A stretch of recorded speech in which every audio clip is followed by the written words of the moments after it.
Brought to you by GTA, your island, your network. It's one of the most prominent buildings in Hagatna, and it's only going to get bigger and better. The legislature has authorized us to go back out and refinance the debt that we have based on the construction of the crime lab and go up and borrow additional funds to provide for the expansion of the court. Although still in its planning stages, Judiciary of Guam Administrator of the Courts Joshua Tenorio says the hope is to move the Supreme Court, which currently occupies the third floor, and replace it with more courtrooms. We're currently in the process with the U.S. Department of Agriculture, a rural development program to get the lowest possible public financing for this.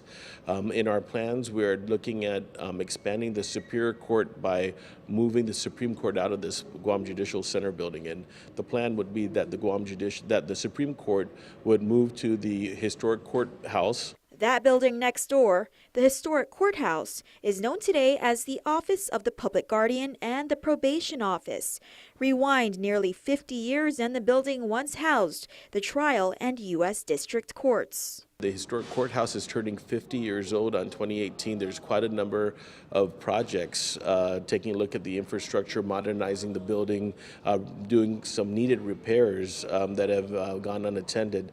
But it looks like the best use for that building would be to move the Supreme Court and its affiliated offices there so that we can provide for additional courtrooms here in this building that feed through with the prisoner production areas and all of the infrastructure that's needed. The plan falls in line with the Judiciary's anticipated growth. You know that we've expanded the court with another magistrate.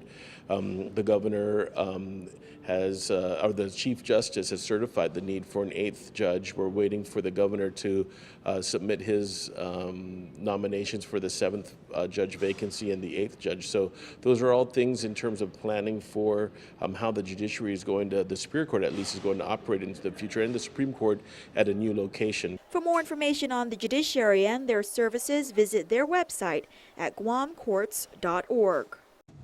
Brought to you by GTA, your island, your network.